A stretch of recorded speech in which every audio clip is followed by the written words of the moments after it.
오늘 말씀은 갈라디아서 1장 1절에서 5절 말씀입니다. 새해에 또 우리 말씀을 같이 나눌 말씀은 갈라디아에서입니다. 그래서 오늘은 사도 바울이 갈라디아 지역,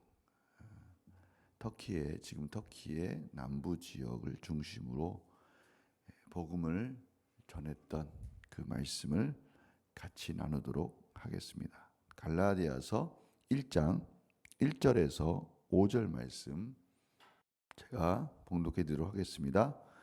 사람들에게서 난 것도 아니요 사람으로 말미암은 것도 아니요 오직 예수 그리스도와 그를 죽은 자 가운데서 살리신 하나님 아버지로 말미암아 사도된 바울은 함께 있는 모든 형제와 더불어 갈라디아 여러 교회들에게 우리 하나님 아버지와 주 예수 그리스도로부터 은혜와 평강이 있기를 원하노라. 그리스도께서 하나님 곧 우리 아버지의 뜻을 따라 이 악한 세대에서 우리를 건지시려고 우리 죄를 대속하기 위하여 자기 몸을 주셨으니 영광이 그에게 세세토록 있을지어다. 아멘. 오늘 1절에 보면 사람들에게서 난 것도 아니요 사람으로 말미암은 것도 아니라 오직 예수 그리스도와, 그러니까 앞에 나와 있는 사람들에서 난 것이 아니다라는 것에 대해서 하나님의 아버지로 말미암은 것이다라는 것이 뒤에 이어지고 있고요. 사람으로 말미암은 것도 아니다. 오직 예수 그리스도로 말미암아 자기 자신은 사도가 되었다라고 그렇게 말씀하고 있습니다. 사도는 누굽니까? 예수님께 부르심을 받고 예수님과 함께 예수님의 삶을 경험하고 예수님의 복음을 전하기 위해서 예수님께 보냄을 받은 자이죠. 그것을 사도라고 합니다. 그러니까 사도는 아무나 되는 건 아니죠. 첫째는 예수님을 만나야 되고 또 두 번째는 그 예수님의 부활을 경험해야 되고 또 예수님께로부터 보내심을 받아야 되는 거니까 사도는 아무나 되는 것이 아닙니다. 근데 이 갈라디아서 첫 시작을 자기의 사도성에 대해서 먼저 강조하는 이유가 뭘까요? 그것은 이 갈라디아 지역, 지금 터키 그쪽 지역에 사도 바울이 1차 전도 여행 때 복음을 전해서 세운 교회들 가운데 첫째는 이 사도 바울에 대해서 그 사도성에 대해서 의심하는 자들이 있었다라는 것을 저희들이 알 수가 있어요. 그러니까 자기의 정체성에 대해서 다시 한번 확인하고 있습니다. 나는 예수님께서 부르시고 예수님을 만났고 예수님에 의해서 이방인 사도로 보냄을 받은 사도다라는 것을 바울이 강조하고 있는 것이 1절 말씀입니다. 첫 번째는 뭐다? 갈라디아 지역에 다른 복음이 생기기 시작했다는 거예요. 다른 복음. 우리에게 있어서의 다른 복음은 뭘까요? 오늘 그 다른 복음에 대해서 왜 다른 복음이라고 말했을까에 대해서 힌트를 얻을 수 있는 부분이 오늘 3절에 나와 있습니다. 3절. 3절 한번 다 같이 읽어볼까요? 3절. 시작. 우리 하나님 아버지와 주 예수 그리스도로부터 은혜와 평강이 있기를 원하노라. 아멘.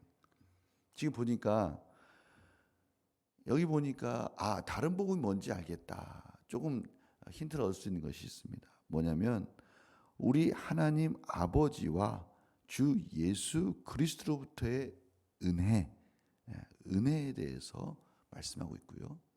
또 그 은혜로 말미암아 저희들에게 찾아온 평강에 대해서 말씀하고 있어요. 그리고 4절 보십시다. 4절 시작.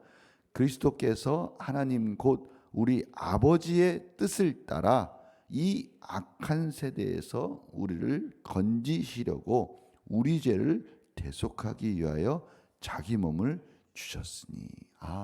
이 은혜는 어디서 오는 것이다?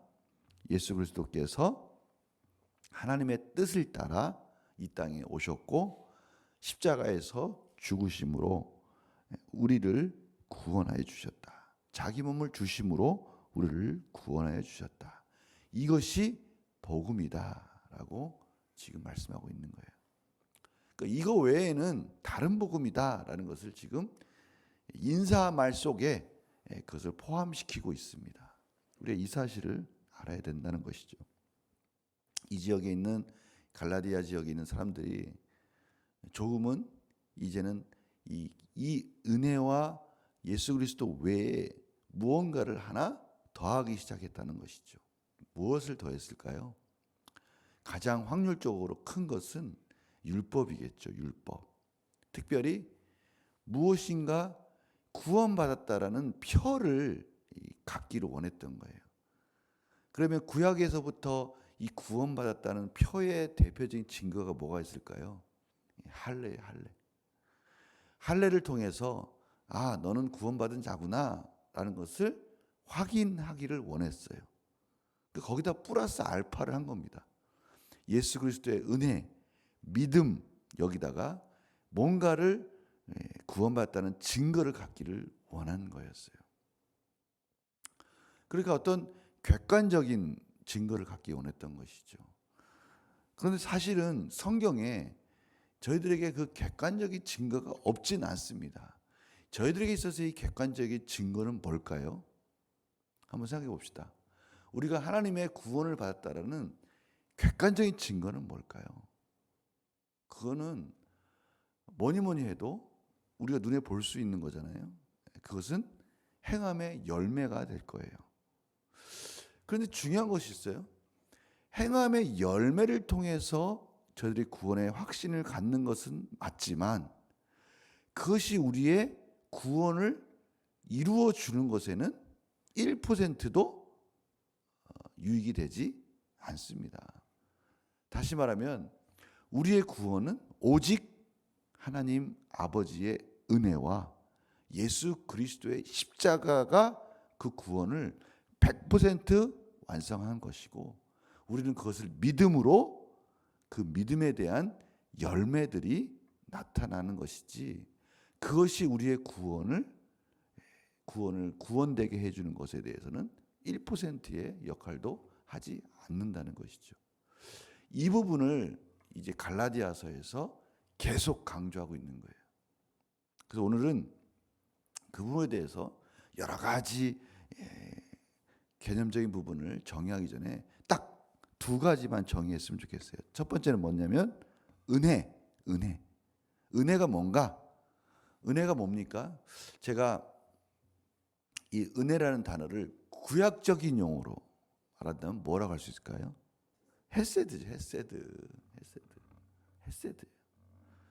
시작도 하나님이 하시고 완성도 하나님이 하시고 성령 하나님께서 우리를 도와주셔야 되고 예수 그리스도께서 은혜로 말미암아 아직 죄인되었을 때 우리를 위해서 십자가에 죽으심으로 그 모든 것들이 완성됐어요. 이것이 은혜예요. 은혜. 하나님의 선물. 결국 이 모든 구원은 하나님께서 완성하신 것이다. 그것이 은혜다라는 것이죠. 또 하나의 단어를 생각해 봅시다. 오늘 평강이라는 단어가 나왔는데 이 평강하면은 우리 가운데 꼭 생각해야 될 것이 있어요. 우리가 구원받으면 우리 가운데 평강이 찾아옵니다. 그럼 여러분들은 평강하면은 반드시 이어질 단어는 뭐냐면 관계를 생각했으면 좋겠어요. 관계는 어떤 관계냐면 첫 번째는 하나님과 우리와의 관계. 그 다음에 인간과 인간과의 관계. 그것들이 화목되었다라는 것을 저희들은 평강이라고 표현할 수가 있어요. 이 부분을 오늘 기억하고 마쳤으면 좋겠어요. 하나님께서 우리에게 주신 구원이 임하고 예수 그리스도를 믿음으로 말미암아 저희들은 이 모든 것이 내가 한 것이 아니라 하나님께서 하셨구나. 예수 그리스도의 십자가로 말미암아 가능한 거구나라는 그 은혜를 깨닫게 되고요. 또 하나는 구원받고 나니 이제 하나님과 우리의 관계가 회복되어져서 이제 하나님께 기도할 수가 있고 하나님을 믿고 말씀 안에서 우리가 성숙되어질 수가 있고 이제는 인간과의 관계, 이 세상을 살아가는 이러한 삶 속에서의 평강을 누릴 수 있게 됐구나. 이것이 복음의 핵심이다라는 것을 지금 사도 바울이 본인의 사도성을 강조하면서 시작하고 있습니다. 오늘 우리 이 말씀을 꼭 기억하시면서 우리의 복음은 오직 은혜이구나. 그리고 평강으로서 우리가 이 세상을 살아갈 수 있는 힘과 능력이 되는 거구나 라는 것을 꼭 기억하시기 바랍니다. 헤세드를 경험하는 삶, 경건한 삶, 거룩한 삶, 하시딤의 자녀로서 우리가 경건한 자들이 된 하나님의 은혜를 경험하면서 살아가자. 그것은 다른 것이 아니라 우리의 삶 속에서 늘 하나님을 바라보고 하나님의 자녀로서 내 생각과 의지가 아니라 하나님의 뜻을 구하는 하나님의 은혜 가운데 그 평강을 누리는 삶을 살아가자. 이것이 이번 한 주 저희들의 목표였습니다.